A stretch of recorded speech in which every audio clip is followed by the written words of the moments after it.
Get them hot. They're going hot. They're hot. Yeah.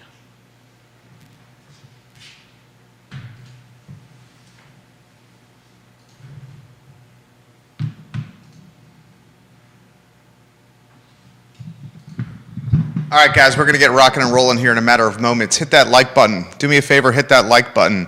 A lot I want to cover today on the I Love CVille show. Obviously, Governor Glenn Youngkin's mask mandate and the ending of mask mandate in the public school systems in the Commonwealth of Virginia has been the toast and talk of parents in the Commonwealth, and certainly here in Albemarle County and the city of Charlottesville. That's going to be the lead of today's program. I want you as parents to jump in and offer perspective on this. On Youngkin's, one of his first things he's done in office, ending a mask mandate. Your thoughts and take on that. We'll talk about that today on the I Love CVille show. We're going to talk today on the program about a former Charlottesville mayor in a Twitter war that's lasted for weeks and frankly is a bit humiliating. I'll give you details on the Twitter war with a former Charlottesville mayor today on the I Love CVille show. A lot we're going to cover on today's program, including some topics we didn't get to from Friday that have traction and momentum, including the potential demise of the largest, most dominant monopoly in the Commonwealth of Virginia, and it's not an electric company named Dominion. We will talk Commonwealth monopoly, the one that is the most dominant today on the I Love CVille show. A lot we're going to cover on today's program, including the Central Virginia Transportation System idea, a topic that came up on Friday's edition of Real Talk. We'll have this conversation today live on the I Love CVille show. So much we're going to cover on today's program. Give it a like and a share anywhere you are watching. Judah Wickhauer is our director and a key participant in the I Love CVille show from a directorial standpoint and now a participation standpoint. So much I want to talk about today on the show. Judah Wickhauer, let's rock and roll in T-minus 10 seconds. 10 seconds I need, my friend.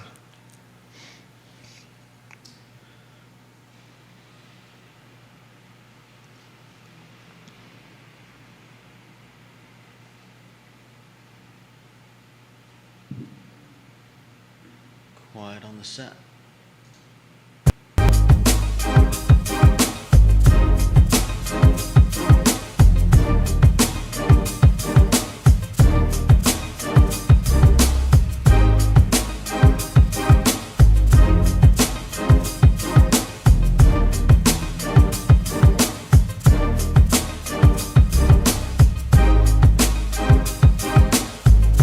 Good Tuesday afternoon, guys. Jerry Miller, and welcome to the I Love CVille show. Thank you kindly for joining us. We are live in Charlottesville, the Commonwealth, the country, and the world on the I Love CVille network today, presented by Skooma Boutique Dispensary.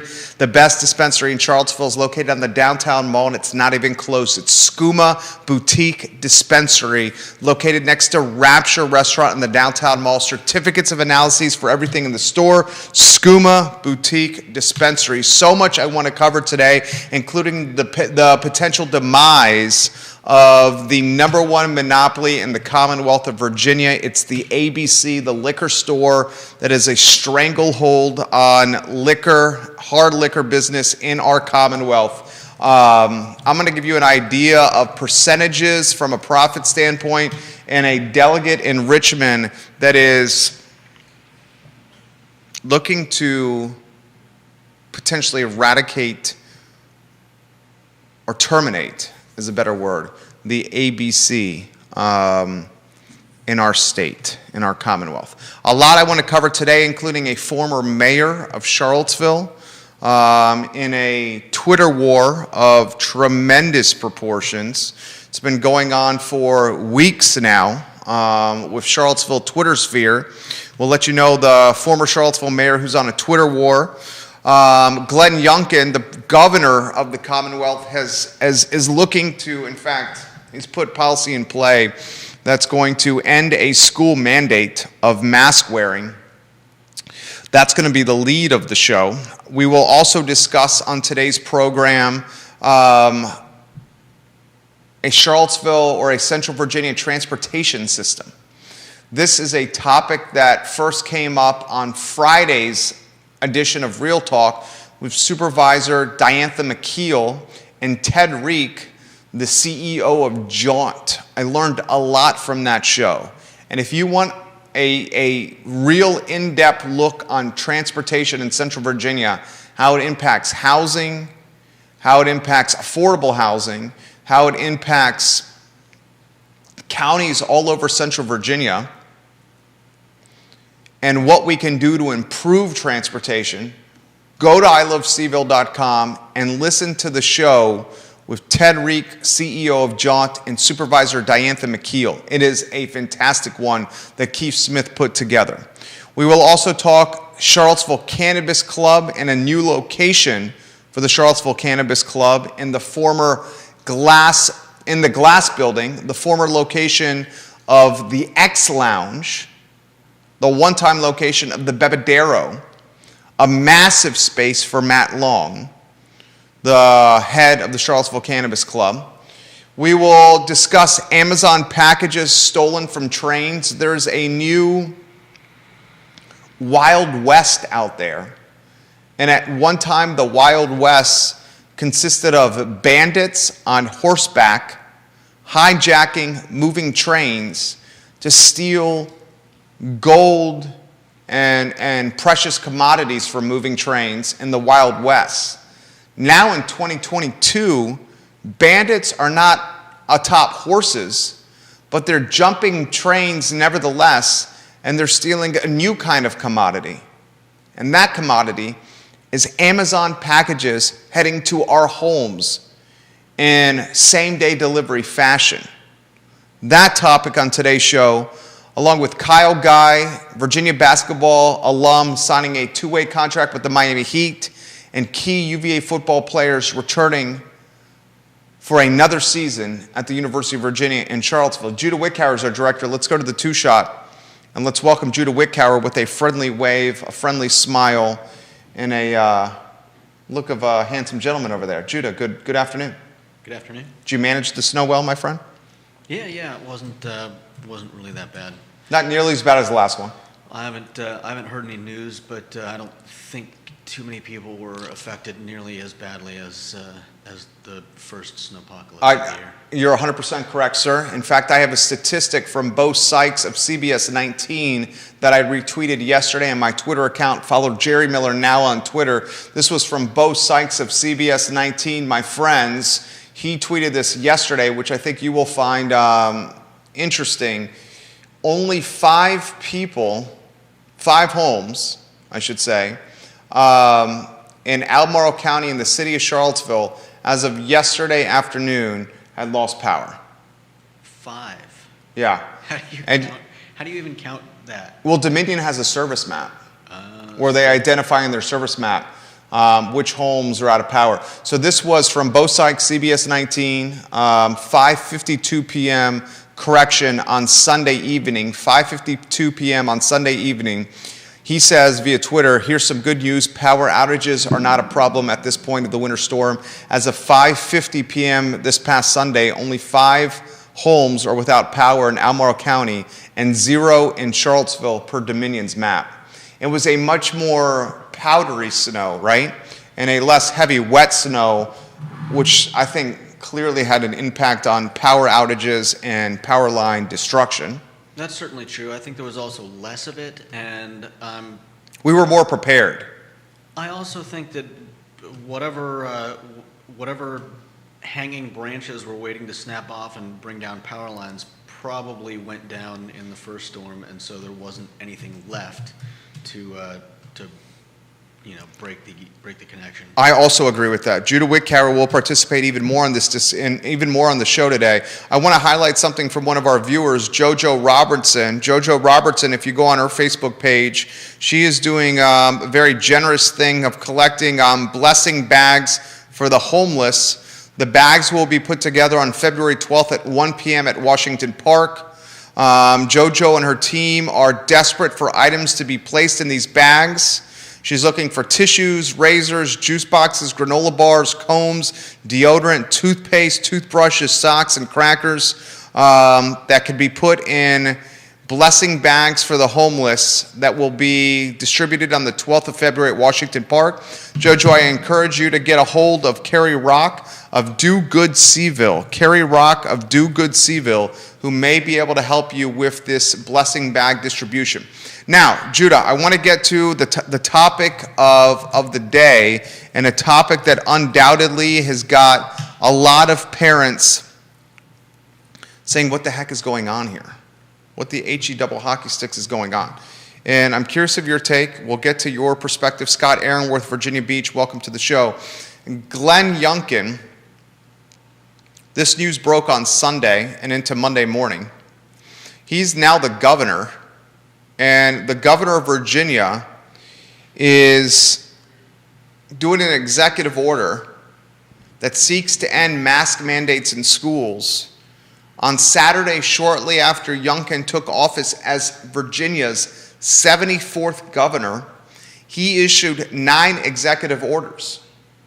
One of those 9 executive orders ended a statewide COVID-19 mask mandate for kindergarten through 12th grade schools students beginning January 24th. So that's this coming Monday. The order says that there is no greater priority than the health and welfare of Virginia's children. It goes on to say that parents, not the government, have the fundamental right to make decisions concerning the care of their children. It calls mask mandates in schools ineffective and impractical. The reversal comes after former Governor Ralph Northam. His office said last week that any school board that ends its mask mandate would violate a state law passed last year and could be vulnerable to lawsuits. So here's what we have in a nutshell, and then we'll offer our takes, our opinions, and get yours as viewers and listeners. Scott Bandy says, hello, Judah. Former Governor Ralph Northam, mandated school boards and public school systems to have kindergarten through 12th grade students mask up. Current Governor Glenn Youngkin, Republican versus Democrat, Youngkin the R, Northam the Democrat. Youngkin jumps into office. And remember, Youngkin won on a platform essentially of public schools. McAuliffe made the incredibly strategical error of saying parents should not dictate their children's curriculum, which is the most ridiculous statement I have ever heard. For someone who's running for office to tell parents that they should not have influence or say in their children's curriculum is absurd, and that he doubled down and tripled down on that comment. Crazy. Youngkin gets into office now, right off the get-go. I'm talking like, from a metaphorical standpoint, the first 10 minutes of being in the mansion in Richmond, says it's up to parents and not school systems to determine whether their students mask up. Don't you mean it's up to school systems and not... No, it's up to parents. And not the government? No, it's up to parents. He's saying it's parents' decision to mask their students up in schools, and it's not up to the government or the school system to tell them to mask up. So it's mommies and daddies who can say or demand or insist whether their kids wear masks in schools, and not the public school system that says the kids have to wear a mask in schools. Hello, Stephanie Wells Rhodes. We miss seeing you as well. We love you, Stephanie Rhodes. I'm curious of your take, Stephanie, on this. I'm curious of your take because you have a daughter who's a teacher. You also have a large family with many children in them. So let's get to the nitty-gritty. Youngkin, who very much won because of a campaign of being a centrist. He ran by appealing to Republicans by also while also pulling the suburban soccer mom voter away from McAuliffe's camp. Youngkin says the mask mandate is no more starting on Monday. I'm torn on this. Perhaps there is no definitive right answer. I'm a parent. Our son's health is our most primary concern. We love this little guy, as you know, with all our heart. He's also unvaccinated. He's under 5. So we're very protective of him being unvaccinated. I'm also, as many know, the political party I'm most aligned with is that of common sense, not R, not D, but the political party of common sense. And moms and dads should have the most say in what their kids do, and not school systems and government. That being said, I'm also cautious and mindful and considerate of our frontline workers, and teachers undoubtedly are frontline workers who are unfortunately undervalued, underpaid, and underappreciated, and sending children into hallways and classrooms that are poorly ventilated, especially in the winter when you can't open the windows, not cleaned at the levels they should be, and having those children potentially passing something from Christmas, New Year's, Hanukkah, and the holidays to teachers and their peers at a time when Omicron is going bananas is something we must be mindful of. No right answer here. Curious of your take, and I'll give you mine.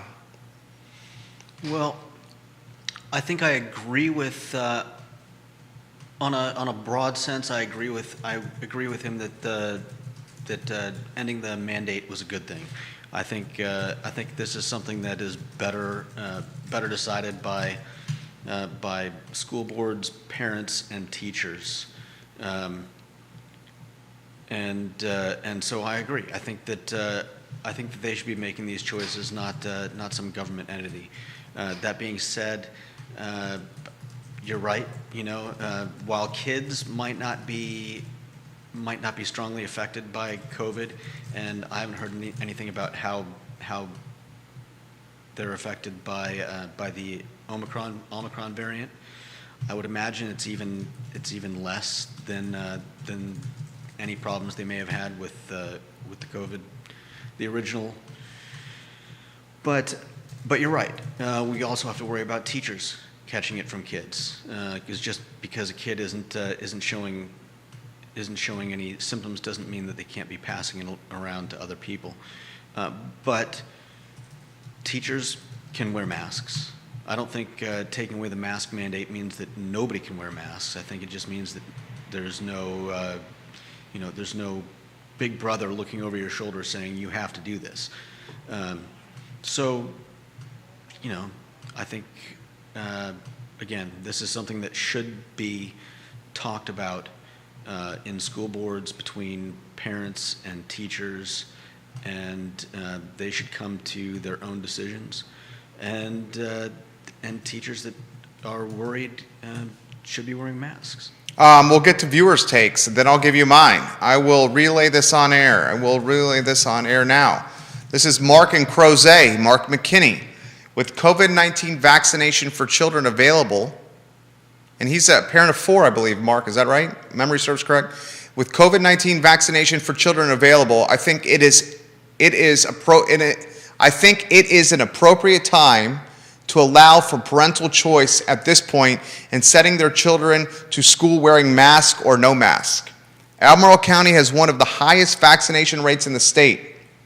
Our county has a 62% vaccination rate for ages 5 to 11, yet the 7-day positivity rate is at almost 28%. Great stats right there. Our county, Albemarle, has a 62% vaccination rate for ages 5 to 11, yet the 7-day positivity rate is at almost 28% for children aged 5 to 11. Stephanie Wells Rhodes. Love Stephanie, love her family, love what she stands for. She says this. She's a mother of 2, a gamma of 1, and a mother of a teacher. If the mask is only protecting others, I feel it should be up to the parents, but it needs to be one way or the other. It should not be up to the teachers to police and take the word of an 8-year-old whether mom says they have to wear a mask or not. Teachers have enough on their plate. I agree with you, Stephanie. They should not have added responsibility in their world, certainly when they're underpaid, undervalued, and underappreciated, like our society has done with teachers. Here's my take on this. When it comes to our children, mom and dads have the first say. Someone saying to me, that's not in my house, that's not my better half, your kid has to do this, or else, that's not going to sit well with me.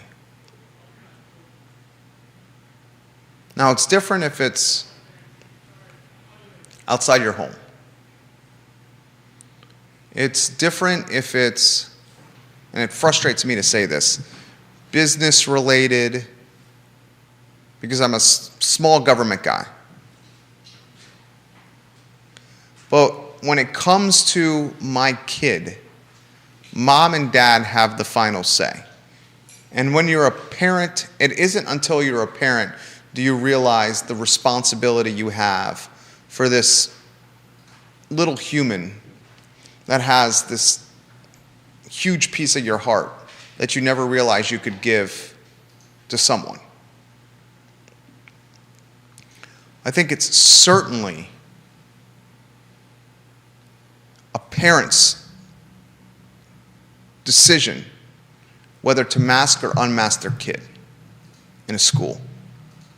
Now, that being said, our kid is in preschool, and he goes to school with a mask on. Our kid is 3 and change, almost 4. And really, he hasn't known a time, and it's sad to say this, but it's factually true. He has spent over half of his life on this planet in a COVID world. Over half our son's life has been spent in a COVID world. It's so sad for me to say that. He doesn't even complain or think twice about masking up, because that's frankly all he's ever known.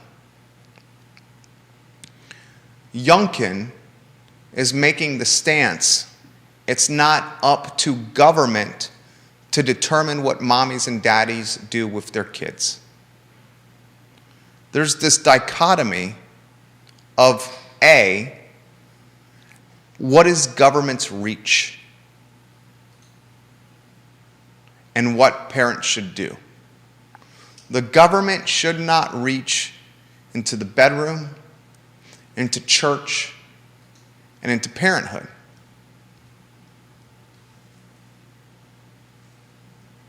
The government can encourage, the government can educate, the government can engage. But when government starts reaching into church, into the bedroom, into the marriage, into parenthood, you start wondering, what is going on here? You start wondering, what is going on here? Because you then are fearful of what is next. Where else are they going to go? A good example of this, and it's so archaic now. So archaic now. At one time, the government said, who could marry who?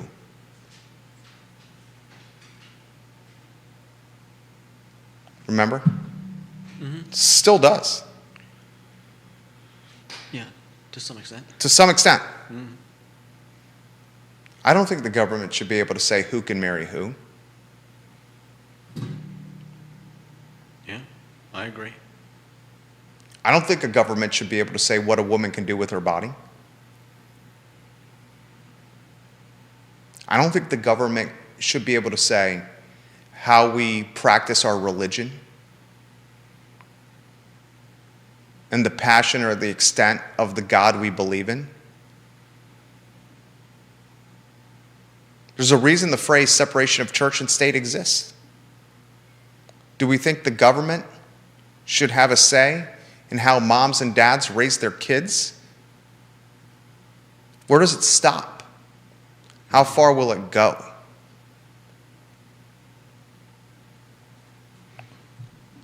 Youngkin has a perception issue here, a branding issue here. If Youngkin went on record in the first 10 minutes of him being in office, and Youngkin said, look, I'm not anti-mask. Look, I'm not anti-keeping COVID in check. Look, I'm not anti-teachers. Look, I'm not anti-protecting them, teachers. Instead, I'm just trying to minimize and limit the reach of our Commonwealth's government by empowering the parents and giving them the autonomy to do what they want with their children, then that would have been embraced and accepted at a different clip than what he did now. He just went in the first 10 minutes of office and said, this mandate is no more. It's a perception. It's a perception management issue. He should have said, it's not about the mask. It's not about protecting the teachers. I'm all for that. I'm all for of getting over this Omicron spike. I just want to limit our reach from a government standpoint. Mm-hmm. I think it's better to allow people to make decisions until they can no longer make decisions, which is when the government can step in. But if school districts are capable enough, which they certainly are, of making these decisions in the best interests of their teachers and children and parents, then why not let them? Jojo Robertson, Jerry Miller. I have a child, she says, that has asthma. During the winter, my child got so sick that my child, who is now a young adult, has to use a nebulizer and an inhaler. I do not want any chance that the child will get sick and become very ill and have the chance of getting COVID and have asthma on top of it. If my child was in a public school system that does not have masks, I will pull out my kid immediately. And that's her choice. That's her choice as a mom.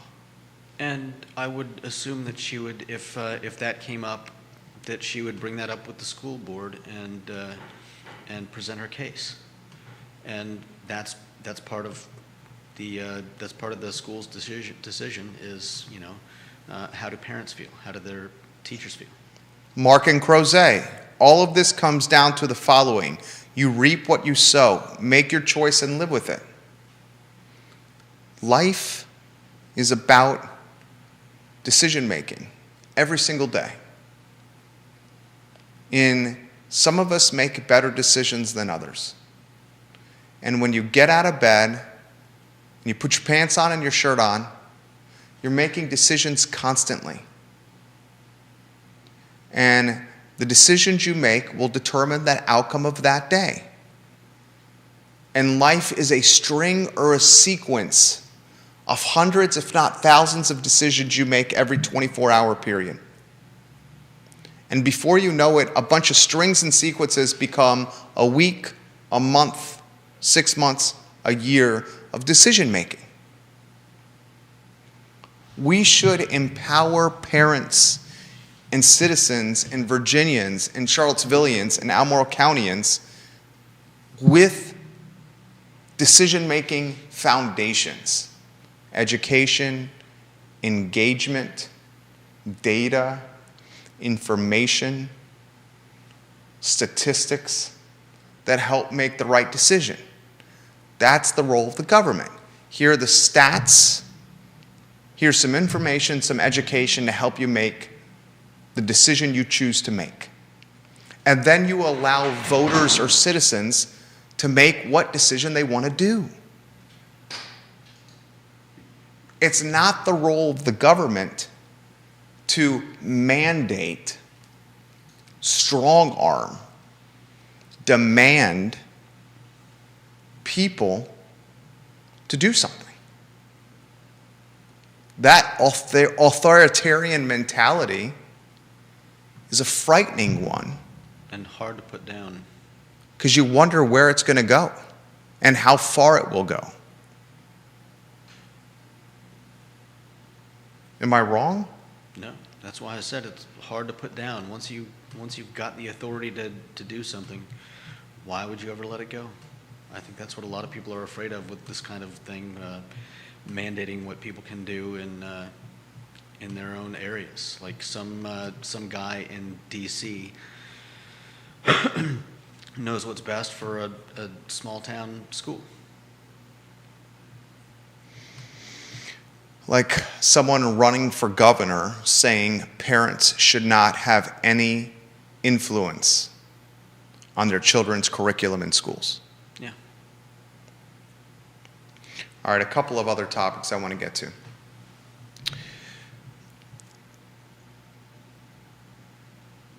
Mike Signer, former mayor of Charlottesville, Virginia, is in an absolute Twitter war right now. You guys probably thought I was going to say Nikiah Walker. Mike Signer is in an absolute Twitter war right now with Charlottesville Twitter. Charlottesville Twitter is a very engaged and active community in the Twitter sphere. I would encourage anyone watching this program to check out Mike Signer's Twitter account, MikeSigner, former mayor of Charlottesville. This gentleman is utilizing his social platforms to insist, to question, to engage, to demand that the Charlottesville public school system offer educational opportunities to students during snow days. And he's highlighting the educational achievement gap between public schools and private schools. Private schools, education as usual during COVID. Public schools, this very uncertain and vulnerable educational infrastructure. And he's asking, why are snow days yielding or leading no school for students within the Charlottesville public school system? Why are they going with no school on snow days? Yeah, he's basically saying, why on snow days aren't kids in Charlottesville public school systems at least not learning virtually? What a dick. You say that? Yeah. Okay, It's a snow day. Man, some people just have no chill. Okay, well, I'll counter this, okay? I understand your point, okay? I get your point, and I get the teachers' points. How are they going to teach on a snow day if they can't get to school to do the teaching, right? I will say this. Parents, moms and dads are not huge fans of snow days. Moms and dads want their kids to go into school because those moms and dads need to get to work.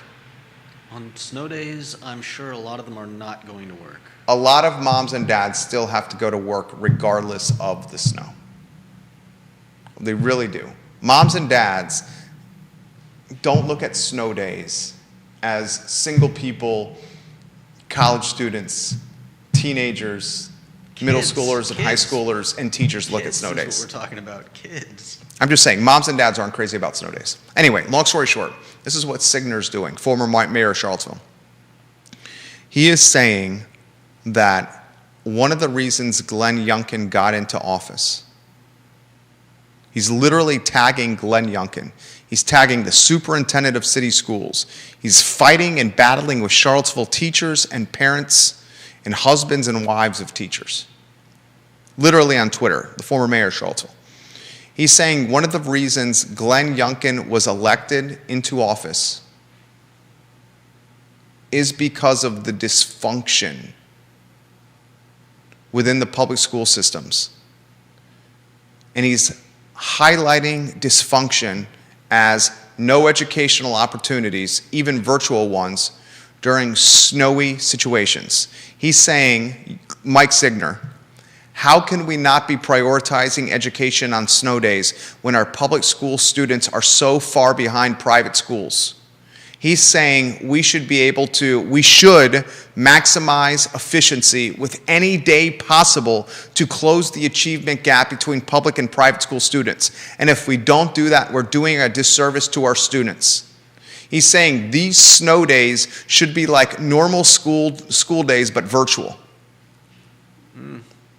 I disagree. Your take. Well, first of all, Mike Signer on Twitter. First of all, this is Virginia, not Minnesota or somewhere. How many snow days do we regularly have? We've had a lot lately. My kid's been in school 5 days over the last 30. So you're saying they've had 25 snow days? Well, you got to realize part of that was Christmas break. That's not snow days. That's Christmas vacation. I'm just saying a lot. There's that been has nothing whatsoever to do with snow days. That's a fair counterpoint. So what I'm saying is that what do we even have? Like, did we have any snow days last year?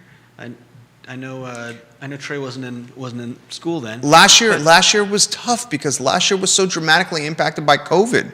From March 2020. Okay, well let's forget COVID. From March 2020 until now, COVID, you got to be in agreement, has really dramatically impacted school. Okay, but that's not what we're talking about. We're talking about snow days, and my point is how these two snow days so far. They might be the exception to the rule. We might not have any more snow days. And I went to high school in Maine. We had snow days, not all the time, but frequently enough. And you know what they do? They tack the 5 or 6 days that we had snow days onto the end of the year. That's not a big deal. That's like 1 week. Does it surprise you at all? I've made this point before on the show. Does it surprise you at all that with all the virtual schooling infrastructure in play now, we're all in agreement that's watching and listening on every social platform possible. We're all in agreement that educational infrastructure from a digital standpoint is more robust than ever.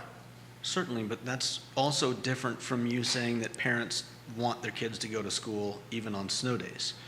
I don't think all parents do. I'm saying Signer is saying. Okay. But I will speak for our household, and it's a good point that you're making here. Our household is a huge fan of our kids going to school. Yeah, but you're also talking about snow days. Snow days are, by definition, days when kids don't go to school. So what we're talking about would be kids schooling virtually. So you're saying if kids are schooling virtually, then it's basically like still a snow day for their parent because they're at home. Exactly. And a parent's got to stay there and watch them. The parents still have to deal with the kids. That's a good point. Usually the reason for snow days is that school districts don't want to send buses out filled with kids on icy roads. I mean, as a parent, I wouldn't want my kid getting on a bus when there's a chance that the roads are going to be iced up and dangerous. Good counterpoint. So I'll take it. I'll counter that counterpoint.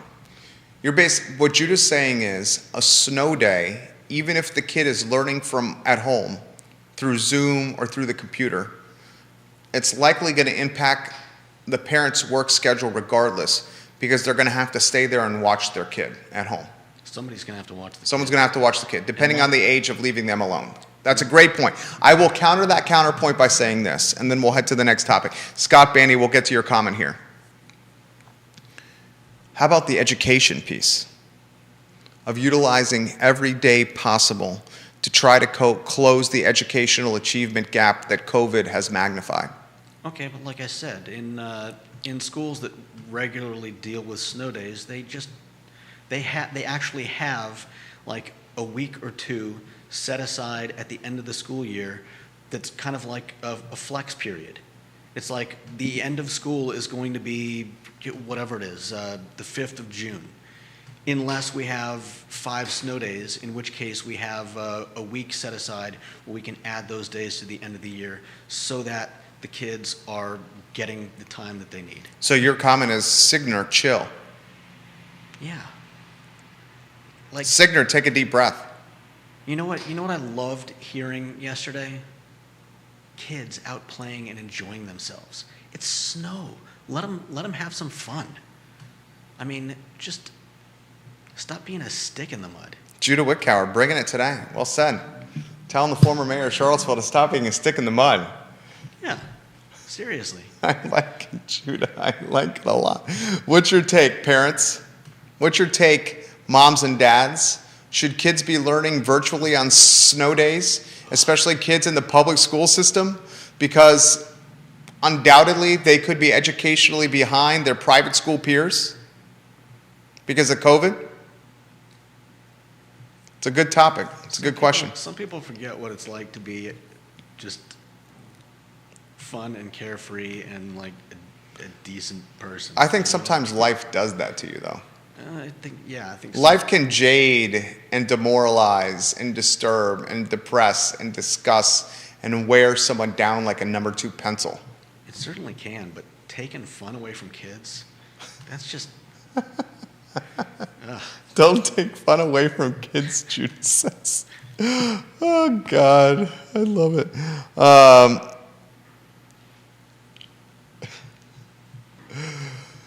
Oh, man. Well, Alex, we'll get you here on the show. Well, you know what, Alex? Why don't we get you on the show here? Let's get Erpy on the set here. A lot of topics we're not going to get to today. Yeah. We got our traditional Tuesday 1:45, so we got to be mindful of that. And that one's going to be via Zoom today, J-Dubs. Speaking of Zoom, that's going to be via Zoom. Alex Erpy, CEO of Emergent Financial Services. You got a take on the Youngkin mask mandate termination? Look, I mean, I've talked multiple times before about how my philosophy is you want most government authority to be closest to you, local, then state, then federal. So this seems to be in line with that. In other words, your local community will know best, given how many cases you have out there, how much is spreading in your school, will know best what's the right way to go about that. So that seems to make a lot of sense. Your take on snow days? Agreed. We're all in agreement on that one. Yeah, I'm with Judah on the snow days. My suspicion is, and look, looking at the state of public education, I don't think the issue of a gap, if there is indeed, and I don't know the numbers on this, but if there is indeed a gap between public schooling and private schooling in terms of educational outcomes for kids, I don't think that problem can be solved by a couple extra days of virtual learning for kids. Those problems go way deeper than, put them in school for 3 more days out of the year, and suddenly you're going to close that gap. Right. Scott Bandy, snow days. Some Virginia localities, mindful of circumstance, utilize particular snow days to call for teacher administrative work days. That is, move up these scheduling. Scott Bandy, we love when you watch the program. All right, this is the topic I really want to talk about, is ABC stores and a bill that Delegate Nick Freitas is circulating. I'm going to read you guys the bill, and then we'll talk about it. So, Nick Freitas, delegate, is looking to abolish the ABC. He's proposing a bill which will legalize online orders from your favorite distillery. Legalizing online ordering from your favorite distillery improves margins for distillers. Big time. And it also takes government interference away from what is, we, viewers and listeners, have agreed, the biggest monopoly in the Commonwealth. When we were talking during the last snowpocalypse about what the biggest monopoly was, we were highlighting Dominion Electric. And very quickly, I believe it was you, Scott Bandy, said, no, it's the ABC that is the biggest monopoly. If I'm correct, I think the state of Virginia made more money from the ABC in 2020 than it did from Texas. And I could be wrong about having read that somewhere. Alcohol sales in fiscal year 2019 generated $500 million in state revenue, $198 million in profits for retail stores at ABC stores, $223 million in taxes on alcohol sold in those stores, and $80 million from taxes on wine and beer sold in other stores. So is this going to break the monopoly, or is it just going to allow distillers to sell online? Well, if distillers, those are two very different things. if That's distillers, that is a good point. And right now, it's in the early stages of the bill. Right now, he's trying to. He says this via Twitter. Abolishing the ABC is just the beginning. I'm also carrying HB 300, which will legalize online orders from your favorite distillery. So I'll So give he you the wants to do nitty. both.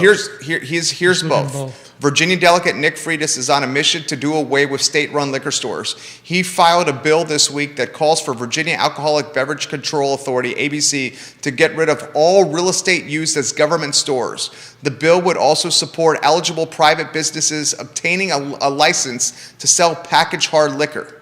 Currently, only state-run retail stores can sell distilled liquor. Freitas is a Republican who represents Madison, Orange, and parts of Culpeper counties. He says the agency is a relic of the past. Two more paragraphs. He says prohibition ended nearly 90 years ago.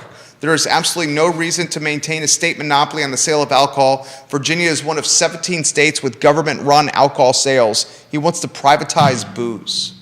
Yeah, I think it's great. I think it's great, There too. are Makes sense. way too many goofy laws out there. I mean, I've lived in Savannah, Georgia, where you couldn't buy alcohol from a store on a Sunday. Yeah. But you could go to a bar and drink on a Sunday. I remember when my buddy, Connecticut Dave Henry, and I were visiting his brother in Wake Forest, Winston-Salem, and on the way up of that debaucherous trip we took to Wake Forest at Winston-Salem, we were driving through areas of Lynchburg, and we were looking for some reason after a 3.5-day bender to pick up tall boys in the Lynchburg area, and we could not buy them because they prohibited even beer sales on Sunday in that area. That was Wow. 2001, 2002, circa that area. So Those look, are old-timey laws. we're all small government people here. I would say. I think that's Independent safe. Small, yep. Okay, you are as well. I know that as well.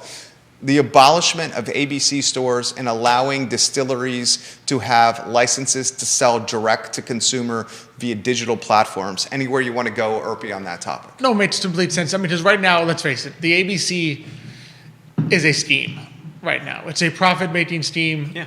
for the state government because it does nothing to actually encourage temperance. Like, the only possible reason for its existence would be if you were under the impression that it would encourage temperance, meaning people not drinking too much. But as we all know from 2020, I don't know about you, but I was getting We were drinking advertisements- more. No, I was getting advertisements all the time from ABC, emailing me, sending me flyers in the store, encouraging me to drink alcohol. So the idea that the ABC is like I saw the same. keeping us in check. No, the ABC is just like damn state-run gambling. It encourages you to do it because the state government would love to make your money off that. So all it is right now is a scheme whereby they charge 100% uptake on over 100% profit margin on anything they get from a distillery, repackage it, and then they don't even repackage it. They take the distiller's packaging, charge them over 100% for it, and then stick it on their shelves. So it's an absurdity. I mean, unfortunately, the fact that it is a profit-making scheme and not a legitimate Why would they give reason to have it, they'll never get rid of it. I somehow highly doubt that this bill. Do we will be even passed. have a reason why there are ABC stores and our government selling alcohol? Well, I think it's a byproduct of prohibition. Yeah, it's a Well, relic. no, but I mean, you can buy beer and wine at Kroger or Food Lion or wherever. You're so- saying why is it not What- controlled beer and wine as well? I'm just saying, what is the difference between beer, wine, and alcohol? That's a great question. Viewers and listeners, if you have the answer, put it in the feed. I'll read this directly from the ABC website, abc.virginia.gov. You can find this information. This is a good stat. Amid the lingering COVID-19 pandemic, Virginia ABC continued record-breaking achievements in fiscal year 2021.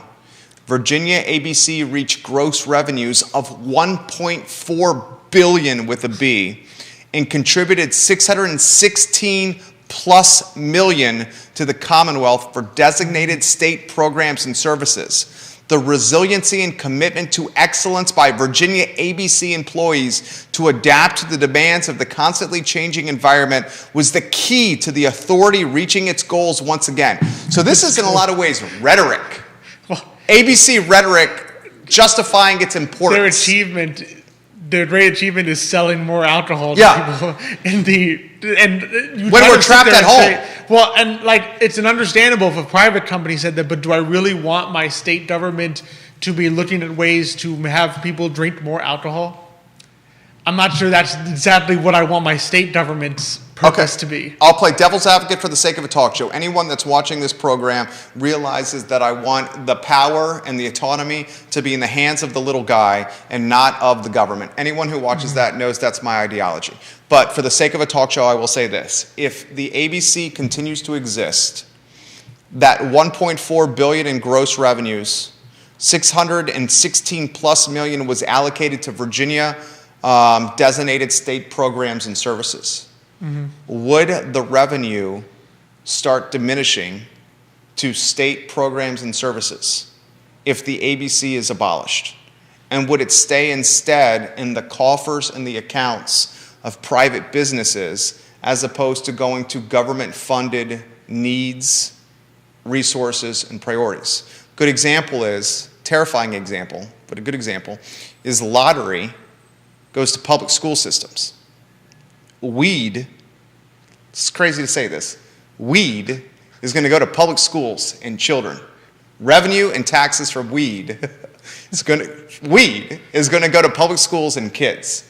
If you abolish the ABC, Okay, will you diminish the coffers? Here's a point, though. Okay. If marijuana is going to go towards the schools, it's not going to be coming from, let's call it an XYZ cannabis store run by the government. So why does alcohol need to be sold by the government? Is there any reason to believe that if it's sold in grocery stores, that somehow they're going to lose on that income? Well, what the point I was making, and you know where I stand on this, the point I was making, if it was direct to consumer from Silverback Distillery to Judas House in Albemarle County, There's less money to be made. by the less state money government. to be made by the state entity, is what I'm saying. So though, is it going to be taxed less? It would So be, they'll only get the tax. Right now, if you think about it, right, the state government gets not just the tax revenue, they get the profit, they get the profit. which Yeah. can be at times Substantial. substantial. Yeah, In other substantial. words, I've heard as much as 100% markup. In other words, they're selling things in ABC store that is double what they paid the distiller for because they are literally the only person who's authorized to sell it. So you had that, they would lose. The tax they would keep, but the profit that ABC makes goes away because it's being sold. They're keystoning the bottle of booze. So if they buy the bottle of the booze from the distiller, then you're looking at a keystone, which is 100% markup, or even in some cases 2x, 3x markup. And that margin, that delta, is staying with the government, and then the government is allocating it to certain endeavors that the government is trying to pursue. Are they really marking it up? I mean, Oh my God. Yeah, hugely. No, but I mean, are Because there- that's the monopoly. But are there states where you can go and buy like a bottle of whatever that is being sold for $35? It's funny you brought that up. I had this conversation with my $18? father-in-law. Yes. It's funny you brought this up. Had this conversation with my father-in-law not even a day ago. So he lives in Long Island, and he's a fan of Hendrick's Gin. And he can go, they call them packaging stores in New York, Long Island. That's He what they call them in New Jersey, where we had to go and get our beers Yeah. when we visit. There was at a time where VMV Brands, our advertising agency, we were taking a week trip every 90 days to service clients in New Jersey. And that's when we had to chase a buck when the business was still growing, as opposed to now when it was more established. And we decided not to chase a buck by taking week trips out of state that were very difficult to do, especially away from our family. Anyway, let's get back to the topic at hand. Then I'll get out of the way and get y'all's take here, your take. In Long Island, my father-in-law, who's a fan of Hendrick's, knows which packaging stores sells Hendrick's at the most competitive price. It's not all priced the same. So his packaging store of choice has the best price for Hendrick's and will drive past other ones to go to this one to get the big bottle of Hendrick's at a lower price. Further, to put it in perspective, another example, and it doesn't apply necessarily, but it is an example. My mother-in-law, cigarettes, goes to a certain store to pick up her cigarettes because they're priced differently than other stores. Now, Virginia, cigarettes are competitively priced, not a monopoly like booze. I'm going to get out of your way here, anywhere you want to go on this, Alex, with pricing of ABC and the abolishment of this monopoly. And remember, it's going to impact. It's a worse impact on local distillers than it is on national brands, because the national brands, right, or international in some cases, obviously where they're coming from. There is a certain competitive element such that Virginia ABC, and I've seen this, can't sell, as an example, can't sell like a Hennessy's that much more expensive than one state over, right? But from what it seems to me, I think there are certain limitations in terms of shipping alcohol interstate, such that it obviously is able to charge these massive margins on local distillers. So that's who I would imagine it's hurting the most. I don't think the big brands are being hurt as much. In terms of the money going into the coffers, the issue with all these things, I think, is twofold. That presumes, right, that that presumes that the state is a better arbiter of what to do with this money, a better decider of what to do with this additional profit than would be the private business itself, combined with the local economy. In other words, more money flowing into the local area of Charlottesville, Albemarle. If you just think of Charlottesville, Albemarle distillers, the assumption of keeping it with ABC store is the state in Richmond knows better what to do with this additional profit than the combination of local small business owners and the local community of Charlottesville and Albemarle.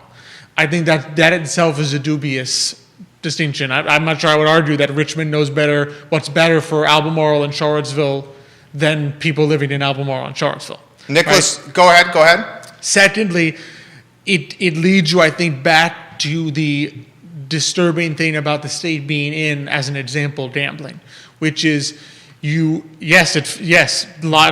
in the lottery funds schools, which means you have created a perverse incentive whereby the state government has a incentive to encourage people, often the poorest people in our community, the ones living in the financial margin are playing the lotto. Margins to play the lotto, which is a losing proposition for all of them.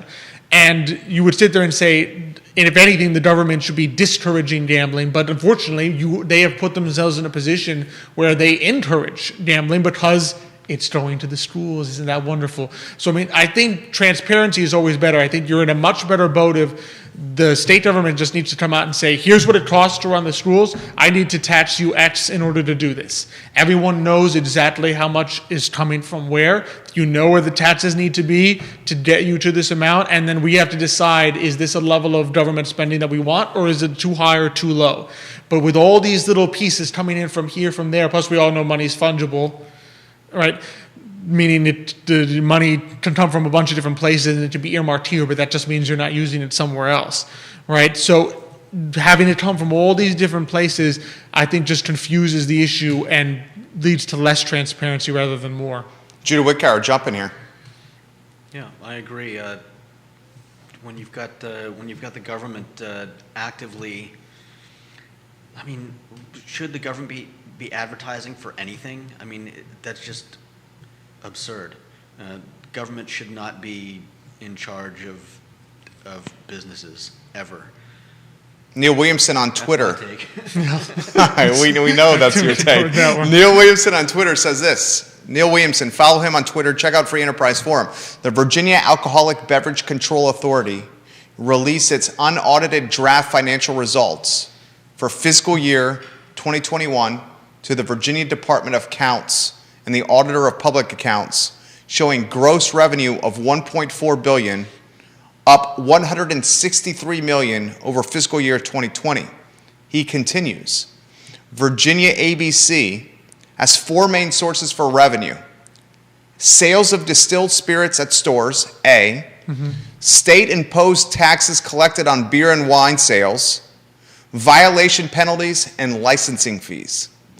I'll repeat those again. Great stuff from Neil. The Virginia ABC has four main sources for revenue: sales of distilled spirits at stores, State-imposed taxes collected on beer and wine sales, that's 2. 3, violation penalties. I hate violation penalties as sources of revenue because that encourages them to You go want more find violations. violations and penalties. Good Lord. And then licenses and fees, number 4. And then he says, Neil, you are, I love you, Neil Williamson. Hendrick's Gin, 750 milliliter at Total Wine in D.C. or Maryland. This is a great stat, Neil. I'm retweeting this, Neil. Hendrick's Gin, 750 milliliter bottle at Total Wine in D.C. or Maryland is $32.99. At the Virginia ABC, it's $36.99. A $4 markup at the Virginia ABC versus the DC's packaging store, Total Wine. $4 markup is over 10%, and it's just because of an invisible line. I know. And let's face it, that's a national brand in which there is pressure to keep that markup down. Now imagine if it's something that can't easily be sold in another state. Yeah. If you got a local guy that he can't just go and say, hey, yeah, I'll ship all my stuff to Maryland and sell it in Maryland stores. And put this in perspective. I'll put this in perspective for you. We'll reference cannabis. We learned this on one of our talk shows. Folks were driving to D.C. to buy their cannabis because their cannabis laws were essentially way laxer than Virginia cannabis laws. And then they were crossing this imaginary line and then just coming to Virginia to enjoy them. So these archaic laws that are happening are literally costing the state revenue because people, whether they want to admit it or not, are capitalists and they're looking for the best price possible and will find it regardless. Exactly. People are going to maximize their surplus. I mean, in this case, the fact that the ABC has the monopoly is, strangely enough, they're not. I don't think they're losing as much as if it was just a taxing situation or a difference in latch laws. What's happening here, obviously, is that they're just transferring. This is just the ABC monopoly is just a flat-out wealth transfer from a local distillery to the state, essentially. And reiterate the small business and the small guy, not the one that's like the, the big brand that's owned. What's the big brand? Diageo? Diageo is a, I'm going to look up which brands are under management with Diageo liquor. Talk to us about the little guy and how it's impacted. If you think about it, right, you take like a big one, like Bacardi rum, sold in every state in the country. There's only so much that Virginia the ABC, right, can up the price. There's only so much of a profit margin that ABC can put on Bacardi rum. It's sold everywhere, right? But Virginia ABC goes to a local guy and says, there's difficulty. I believe there are a lot of challenges in terms of being able to ship which is called interstate alcohol, particularly with certain states. So Virginia ABC has these people overbarreled because they basically say, I really don't care that I'm going to give you 100% markup on your goods and services, that you're basically going to get half what I'm going to make on this bottle of liquor because you have no other place to go. You can't sell it anywhere else. Your prime market to sell this liquor is here in Virginia. It's here in your local community, and I'm going to charge you 100% markup on this. So you're basically, it's a transfer of wealth. That's really what it is. It's not a tax. A tax is like what we say, 5%, 10%. When you're talking about 100% markup, you're basically saying, the ABC is saying, I'm transferring wealth that you would make directly into my hands. Vanessa Parkhill agrees with you. She loves your comment, why do we assume the government knows better what to do with our dollars? Nicholas Erpes dropping some knowledge here. He says, abolish the ABC is the best news I've heard in 2022. The ABC doesn't generate revenue for the state. It's a state extortion racket. From what I remember, wine and beer were not the choice of most Americans and were not responsible for the drunkenness that prohibition advocates were trying to curtail. And he closes, cognac is $10 more in ABC than in New Jersey. And that's a Courvoisier brand. saying $10 more than ABC than a packaging store in New Jersey. The abolishment of the ABC is going to empower the mom and pop distillery. The abolishment of the ABC will create more jobs for the mom and pop distillery. The abolishment of the ABC will likely drive more local taxable revenue for the municipalities where the mom and pop distillery is located within. Oh, yes. Okay, certainly there. And the abolishment of the ABC will certainly take the power away from brands like Diageo and bring it or return it back to the mom and pop. To put in perspective, Diageo owns Guinness, Tanqueray, Bailey's, Captain Morgan's, Ciroc, Kettle One, Smirnoff, Don Julio, Windsor, Buchanan's, J&B, Crown Royal, and Johnny Walker. Wow. That's one company. I didn't know they had all those. That's economies of scale and vertical integration at its The only finest. thing is we have to caveat, I would caveat your will to would. What's that? I would caveat your use of the verb will to the use of the verb would. Would. Because the issue is, I think it's highly, I don't want to be pessimist, this seems to me highly unlikely to pass, because unfortunately, I think both parties, for the most part, in Richmond, have a very vested interest in leaving this as it is, just too much money is made. You think? Did they Yeah. not say the same, though? And we have a 1:45 Zoom, so that's in 7 minutes. So we got to get ready for that. You may want to call that up on the Mac over there to get ready, the Zoom link. That way we're not caught off guard. Didn't they say the same thing with weed, with cigarettes? The legalization of marijuana for years, if not decades, in Virginia was vehemently opposed by Big Tobacco. Because Big Tobacco was concerned if weed was legalized, that would erode market share of competition. tobacco. But at the same time that Big Tobacco was lobbying Virginia elected officials to not legalize weed, they were creating the infrastructure to produce weed because they knew eventually it would happen. Isn't it a similar scenario there? In this case, though, it's different because they're literally, we have literal money flowing in. In other words, there you just said it yourself, right? Big Tobacco was playing both sides. Yeah. So there is a point at which Big Tobacco was like, we actually don't mind this as much as we did before.